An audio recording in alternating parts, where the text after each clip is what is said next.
लीजिए सुनिए रविन्द्रनाथ टैगोर के लिखे उपन्यास गोरा के 72वें भाग को मेरी यानी समीर गोस्वामी की आवाज में। गंगा के किनारे एक बाग में प्रायश्चित सभा की तैयारी होने लगी। अविनाश के मन में एक त्रुटि ये मालूम हो रही थी कि कलकत्ते के बाहर जो प्रायश्चित का अनुष्ठान हो रहा है वहां लोगों की दृष्टि जैसी चाहिए आकृष्ट न होगी। वो जानता था कि गोरा को अपने लिए प्रायश्चित की कोई आवश्यकता नहीं, आवश्यकता है देश के लोगों के लिए। इसलिए लोगों की भीड़ भाड़ में ही ये काम होना चाहिए। किंतु गोरा राजी न हुआ। वो वेद मंत्र पढ़कर जैसा व्रत होम करके ये काम करना चाहता है वैसा कलकत्ता शहर के भीतर होने की संभावना नहीं। उसके लिए तो तपोवन प्रयोजन है। वेदाध्ययन से प्रतिध्वनित होमाग्नि से प्रदीप्त गंगा के शांत तट में दुनिया के गुरु पुराने भारतवर्ष को गोरा जगावेगा और गंगा जल में स्नान करके पवित्र हो उससे नए जीवन की दीक्षा ग्रहण करेगा। अविनाश ने तब अन्य कोई उपाय न देख समाचार पत्रों का सहारा लिया। उसने गोरा से छिपाकर इस प्रायश्चित की बात सब समाचार पत्रों में छपवा दी। केवल यही नहीं, उसने संपादकीय कॉलम में बड़े बड़े निबंध लिख भेजे। उनमें उसने विशेषकर यही बात जताई कि गोरा के समान तेजस्वी पवित्र ब्राह्मण को कोई दोष स्पर्श नहीं कर सकता, तो भी वे सांप्रतिक पतित भारतवर्ष के समस्त पातकों का भार अपने ऊपर लेकर सारे देश की ओर से प्रायश्चित कर रहे हैं। इसलिए हे भारत के 25 करोड़ दुखी संतानों, तुम लोग इस प्रायश्चितकर्ता को इत्यादि इत्यादि।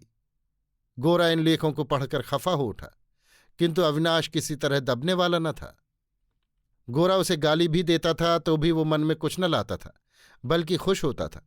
वो समझता था कि मेरे गुरु यानी गौर मोहन का भाव बहुत ऊंचे दर्जे का है। इस मामूली दुनिया की बातें वो नहीं समझते।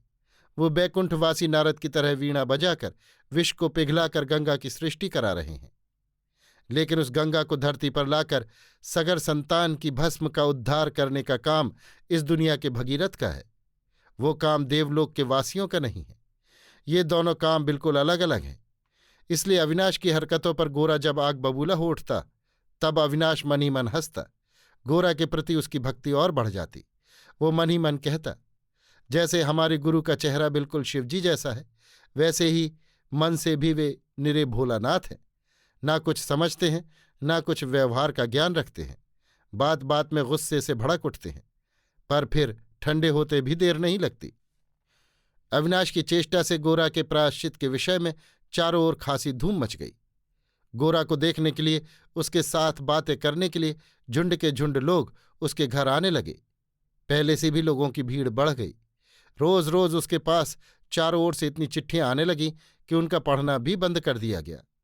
गोरा को मालूम होने लगा जैसे इस देशव्यापनी आलोचना के द्वारा उसके प्रायश्चित की सात्विकता नष्ट हो गई हो और वो एक राजसिक व्यापार हो गया है।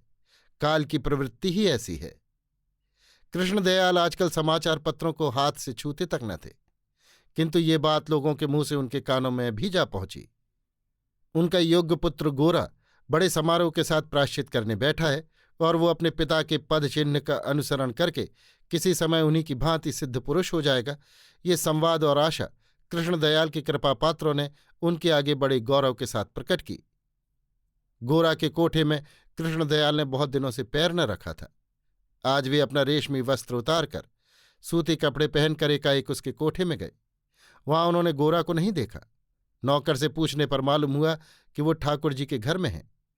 कृष्णदयाल ने चकित होकर फिर नौकर से पूछा, हैं, ठाकुर जी के कमरे में उसका क्या काम है? वे पूजा करते हैं।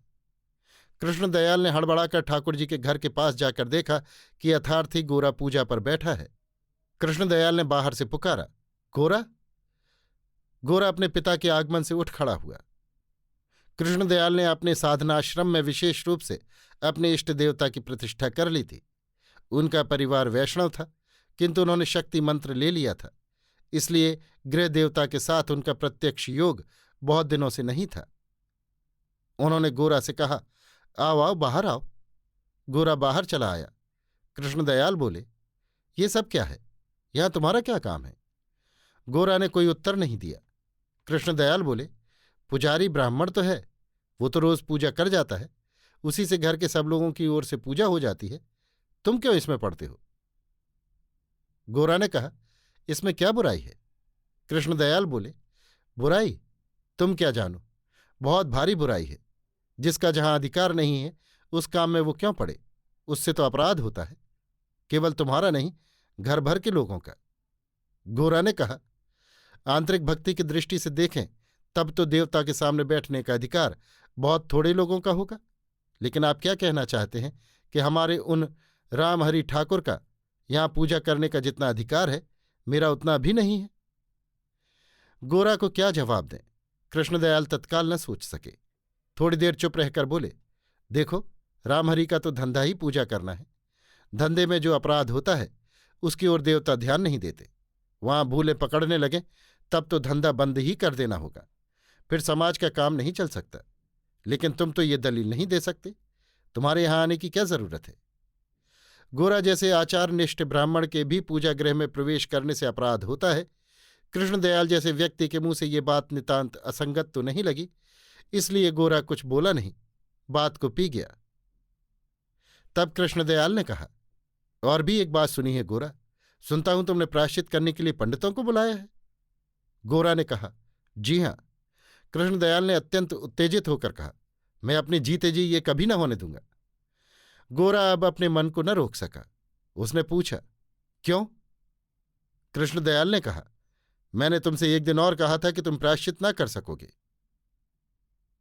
गोरा ने कहा तो था, किंतु कारण तो आपने कुछ बताया नहीं। कृष्णदयाल, कारण बताने की मैं कोई आवश्यकता नहीं देखता। हम तुम्हारे गुरुजन हैं, मान्य हैं। शास्त्रीय क्रियाकर्म हमारी अनुमति के बिना तुम नहीं कर सकते। उनमें पितरों का श्राद्ध करना पड़ता है, सो जानते हो ना? गोरा ने विस्मित होकर कहा, इसमें हानि क्या है?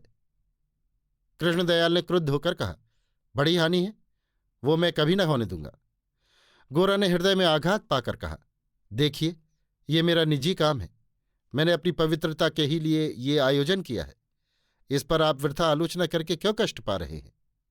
कृष्णदयाल, देखो, तुम बात बात में तर्क करना छोड़ दो। ये तर्क का विषय नहीं है। ऐसे बहुत से विषय हैं जो अब भी तुम्हारे समझने के योग्य नहीं। मैं फिर भी तुमसे कहता हूं कि तुम हिंदू धर्म में प्रवेश कर सके हो, इसी का तुमको गर्व है, किंतु ये तुम्हारी बिल्कुल भूल है। तुम कभी हिंदू हो नहीं सकते। तुम्हारे शरीर का प्रत्येक कण, तुम्हारे सिर से पैर तक उस धर्म के प्रतिकूल है। हिंदू होने की तुम में कोई योग्यता नहीं। इच्छा करने से भी तुम हिंदू नहीं होगे। हिंदू एकाएक नहीं हुआ जा सकता, उसके लिए जन्म जन्मांतर का पुण्य चाहिए। गोरा का मुंह लाल हो उठा।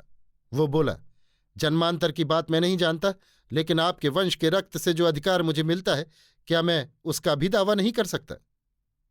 कृष्णदयाल ने कहा, फिर बहस? मेरे सामने मेरी बात का खंडन करते तुम्हें संकोच नहीं होता? इसी को हिंदू कहते हैं। आखिर विलायती झार जाएगी कहाँ? मैं जो कहता हूं सुनो, ये सब बंद कर दो। गोरा सिर झुकाकर चुप हो रहा। कुछ देर बाद बोला, यदि मैं प्रायश्चित न करूंगा तो शशिमुखी के ब्याह में मैं सबके साथ बैठकर भोजन नहीं कर सकूंगा। कृष्णदयाल उत्साहित होकर बोले, अच्छा, तो इसमें हर्जी क्या है?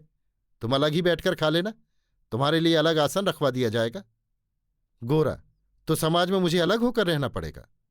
कृष्णदयाल, ये तो अच्छा ही होगा। अपने इस उत्साह से गोरा को विस्मित होते देख उन्होंने कहा, देखते नहीं हो, मैं किसी के साथ भोजन नहीं करता। निमंत्रण होने पर भी किसी के हाथ का छुआ नहीं खाता। समाज के साथ मेरा क्या संपर्क है? तुम जिस सात्विक भाव से जीवन बिताना चाहते हो, उसके लिए तुम्हें भी इसी मार्ग का अवलंबन करना उचित है। इसी में तुम्हारा मंगल है। कृष्णदयाल ने दोपहर के समय अविनाश को बुलाकर कहा, मालूम होता है तुम ही सबने मिलकर गोरा को नचाने का सामान किया है। अविनाश, ये आप क्या कहते हैं? आप ही का गोरा हम लोगों को नचा रहा है। वो आप तो कम ही नाचता है। कृष्णदयाल, परंतु मैं तुमसे कहता हूं कि तुम लोगों का प्रायश्चित न होगा, उसमें मेरी सम्मति नहीं। अभी सब रोक दो। अविनाश सोचने लगा, बूढ़े की ये कैसी जिद है। इतिहास में ऐसे बहुत लोग पाए जाते हैं जो अपने पुत्र के महत्व से एकदम अपरिचित थे। हमारे कृष्णदयाल भी उसी श्रेणी के हैं। यदि ये दिन रात सन्यासियों के पास न रहकर अपने बेटे से शिक्षा ग्रहण करते तो इनका विशेष उपकार होता। अविनाश बड़ा चतुर आदमी था। जब वाद प्रतिवाद में कोई फल न देखता था, यहां तक कि नैतिक प्रभाव की संभावना कम होने पर वो वृथा विवाद न करता था। तब उसने कहा, अच्छा, जो आपकी सम्मति नहीं है तो ना होगा, पर बात यह है कि उसका सब आयोजन हो चुका है। निमंत्रण पत्र भी जहां तहां भेजे जा चुके हैं। इसमें अब विलंब भी नहीं है। ना हो तो एक काम किया जाए, गोरा अलग रहे, हम ही लोग प्रायश्चित कर लें। देशीय लोगों के पाप का तो अभाव नहीं है। अविनाश के आश्वासन वाक्य से कृष्णदयाल निश्चिंत हुए। कृष्णदयाल की बात पर गोरा की विशेष श्रद्धा कभी नहीं थी। आज भी उसने उनके आदर्श को हृदय से स्वीकार न किया। यद्यपि वो देशोपकार के आगे माँ बाप के हुक्म की पाबंदी को नहीं मानता था, तो भी आज दिन भर उसके मन में पिता के निषेध वाक्य पर दुख होता रहा। कृष्णदयाल की सब बातों में उसे एक छिपे हुए सत्य रहस्य की धुंधली छाया मालूम होती थी।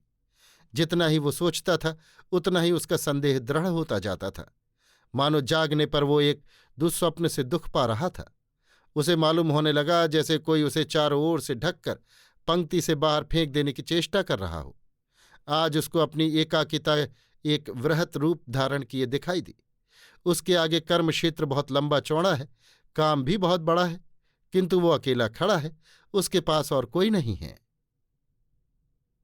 अभी आप सुन रहे थे रविन्द्रनाथ टैगोर के लिखे उपन्यास गोरा के 72वें भाग को मेरी यानी समीर गोस्वामी की आवाज में।